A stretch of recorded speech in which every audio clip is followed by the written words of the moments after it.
Oh my gosh. You guys, I first did this at 11. Like, I was just asked to go and do another video so I could have a part 2 or 3 or whatever. And the camera just stopped. So this is going to be, I don't know, take 2. Hopefully it works. And something's going on with my images here. Like, what's going on with my camera? Can you guys see that? Oh, it might be the light.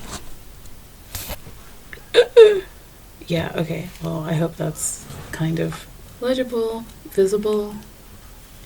The words I'm reading on my page are legible, so we'll just roll with it. Yeah, okay. So, this is like so much. I want to condense it because I want to save the camera. I just hope it'll keep recording. So air sandwiches are things that happen where your project kind of gets stuck in the air and it doesn't seem to get through the finish line. And so Charlie talks about 5 things that get in the way. The first one is competing priorities. This is when your lives are kind of like, even in your head, you're just squirrely about it. Well, I could do this project, but would this be a better waste of my time? Or, I mean, I guess I could get something more immediate out of this, but it might benefit me to help somebody else. And I know that can be a very big deal. So he mentions that not every desire becomes a priority, but our deepest desires inform those priorities, especially if we believe Mahatma Gandhi's action expresses priority. But even after we elevate some desires as priorities, they still compete. They're just bigger, more insistent, and squirrelier goats at that point. So sometimes, like, they're not even, our competing priorities aren't visible to other people. These are sometimes all mental things. For example, keeping up with the Joneses is a very big deal for people. That's a priority, to make sure their kids also have the best education, that their kids also have the best schools, but not recognizing that it's hard for you to see that things aren't happening when your big picture doesn't line up with your day to day. The next one, number 2, is head trash. Head trash is usually everyone's individual personal stories, experiences, histories, and context. For example, you were told you were never good at math. Well, I can't write papers, so... I mean, all this stuff that people have just filled your head with all kinds of trash. For example, when I tell people, oh, I wrote a book in a month for NaNoWriMo for the past 3 years, and I win, starting from the 1st to the 30th. Oh, that sounds really great. I wish I could write books, but I just do this. And then you just start to hear all of this, but like you never know like why they can't finish it, or oh, that sounds really great, I wish I could pack up and fly, but I got my kids, all of those excuses. So this is one of my favorite quotes. Head trash always looks absurd when you state it directly, because you see it for what it is. It's the adult version of the monster under the bed. Its power over us rests upon it remaining in the darkness. Despite the ample evidence of people who are otherwise like us managing to be successful, overcoming difficulties, and mastering themselves, there's something about us such that it won't work for us.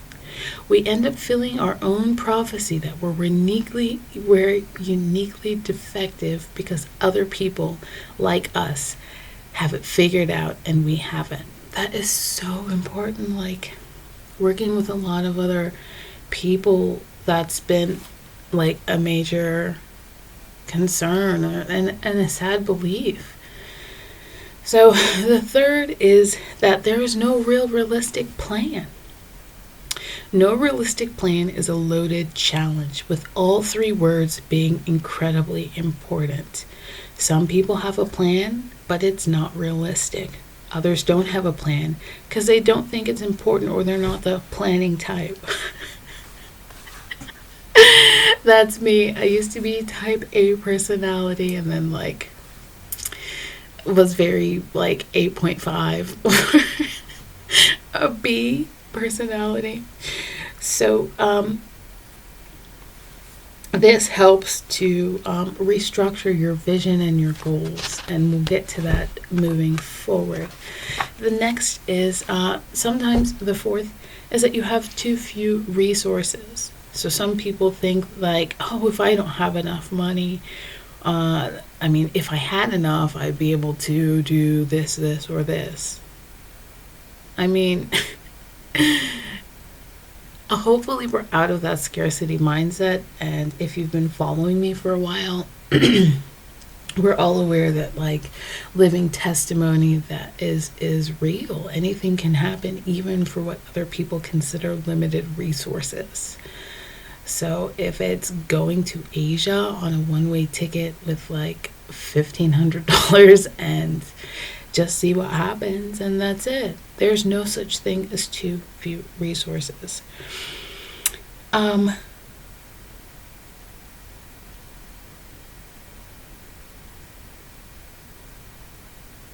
This is my favorite.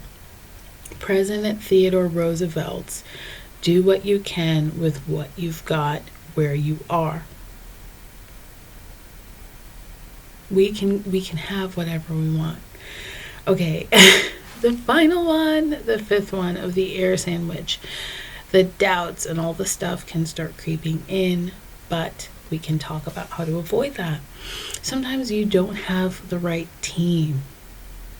And I'm not just talking about at work. It's the people outside of work. It's the people at the coffee shop.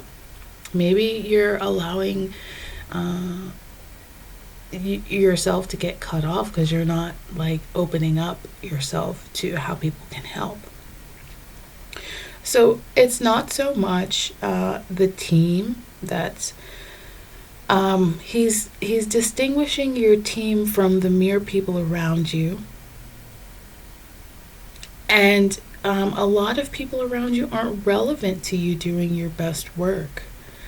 So when you think about maybe you're with other people and you have shared goals, and then you think about the time where you don't have shared goals, it's a huge difference in effort, results, and joy between the two people and energies. So we'll talk about all of these things on how to resolve this. When usually when we get to this place of these challenges, Charlie talks about how they're all kind of like a cacophony all at once. So like the challenges kind of all work together. They're in concert. So you may have learned you're not that planning type, which is head trash, and then you have no realistic plans for how this best things work, and you don't realize that there are small ways to get started, which is also the too few resources. I don't have enough. And those around us could help, don't. This is your poor team alignment. And you're torn between wanting to travel or keeping your kids in a stable school. This is also a competing priority. And you don't see how you can plan trips around your breaks. This is no realistic plans. And you don't save to do it. Again, few resources. So next, my favorite, for every problem, Charlie offers at least 3 solutions. And this is just so amazing about him. So intention is the first that he mentions. So when you're planning your project, you have to ask why. Why are you doing this? And when you start with your why, you start with the beginning, with the end in mind. So you come into it knowing that this is why you're doing this. Intention comes up in every conversation because we know we'll have more purpose when we know what it is that we're doing. When you don't cultivate what your intention is, it's easier to get lost in the story. It has to be about something. So what is it that you're doing or specifically focused on? So I really love this. He talks about Rumi And he says, Rumi's quote is, "Yesterday I was so clever, so I wanted to change the world. Today I am wise, so I am changing myself." That's amazing. And when you're intentional about what it is that you're using your time and energy for, you can be a lot more aware, which is the next thing that Charlie talks about. Knowing thyself, your awareness. So being aware is how you overcome this other sandwich. Maybe it's not the day for you to have a meeting because you're a bit cranky. At 7 a.m. you're not really the most, you're not the chippiest bird. And maybe you're a lot more social at evening times. So Charlie recommends really seeing opportunities when you know yourself. This is your best work. If you have to go and network with other people, it's going to have to be at a time where you feel up. If you're going to do your best work sitting up and writing, knowing yourself is very important. Do you work well in a coffee shop, or do you need to be in a completely quiet library? Or maybe being in your house is going to make you more productive. The next step to overcoming this is creating boundaries around your work. So for me, I have very strong boundaries. Charlie talks about breaking up times into chunks. So having a focus block where all of your energy is just focused on that one thing. Having admin blocks where you need some of your time, but it doesn't require that much. Having restorative blocks so you can meditate and go for a walk, or you can take a nap, or you can exercise, anything that restores you. And then having a social block. It's really important to maintain friends and relationships, which I have to say that this man, I'm going to keep showing it again. This man, Charlie Gilkey, is so amazing for really helping you keep relationships that you have. So boundaries, which is the third. Boundaries are so important with your work because it allows for something to happen. So if you could think about when I was at my family reunion, we talked about having rules within your marriage.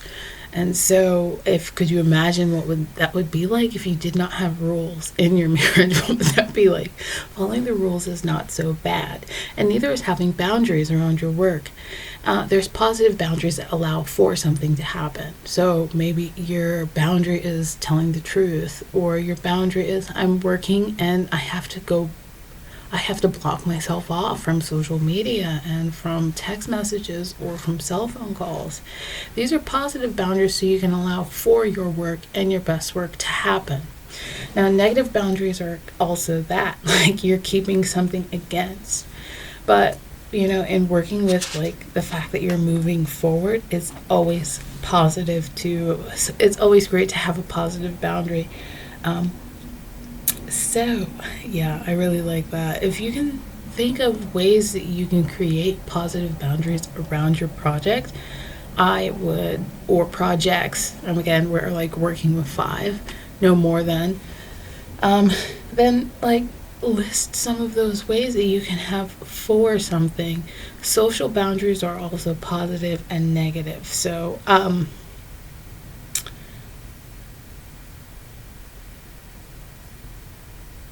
it's the intention that you're creating. So I'll read this. The aforementioned social boundaries are negative boundaries. This is when positive and negative, when you're creating space for something, and negative boundaries are when you're creating space from something. So positive boundaries would be the space you create for your kids, partner, or friends. And negative boundaries kind of collapse because they're not clear about what people have made space for. So if you're creating a negative boundary, be very clear about what that is. You don't want this at all, or you're creating for this to happen. The last one is courage. And I love this one so much because courage is not so much being so heroic. It's just kind of initiating hard conversations. It's showing up even when it feels messy. It's continuing to write even though everything on the page looks like a mess.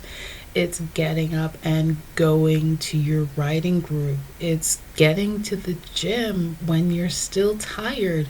It's waking up at 5 a.m. to continue your morning routine. These are things that cause it causes you to have to show up even when it's hard. It's amazing. I really like that. Every day that you lean into a stuck and not getting anywhere phase of work rather than run from it is a day you've practiced courage. I love this man. Okay, so when thinking about this project, he has two things to consider under courage. One, what is the smartest step in this project? Ask yourself this as you go back and look through your list. One, what is the smartest step on this project? And then number two, what is the most courageous step on this project? So if you are moving forward, what is the most courageous? Sometimes what is smart may not be as courageous. You will face a lot of continual challenges and stream of chances. And so if they both align, then congratulations. But as long as you have both, you're making tremendous progress. Okay, the last one is discipline. Discipline is, I have to read this, that a disciplined person with much less talent and experience can be brute force their way into success inspires no end of frustration for us creatives, which is true. At a deep level, we know our frustration isn't about the disciplined folks grinding their way to success, but rather our own discipline. So usually if you're looking out, it's actually a mirror. That our innate talent, creativity, and drive combined with discipline make us a force of nature. You guys, this man is so amazing. This man is so great. So taking out head trash, overcoming all kinds of resources. This is amazing. So as you're going through the first part of this video, definitely listen to some of the internal dialogue that you're having to yourself and review what I've shared with you so you can kind of take this gap. The 5 ways to doing your best work, I will recap for you, is ABCD. I is intention. Why are you doing this? Are you just portioning out? Why? Because you want to lose 15 pounds. That's why you're doing it. Why are you turning off your phone today? Because you want to meet your quarterly challenge. Why are you doing this? Intention is everything. Awareness. Is this a time for me? As I know myself, maybe that's not the best time of day, or this is not the best project for me to do. Courage, boundaries, and discipline. This is it. So know that all of these things work together, and the sooner you can identify which is head trash or which is not a good team alignment, then the faster you can get to do your best work. And you're always happy when you feel successful. Comment, share, subscribe, lovers and friends, and do tell me what kinds of things you're doing on your end. Are you head trashing? Are you thrashing? Are you thrashing? And do you have any sort of negative beliefs that maybe this is no win, this is not helping you?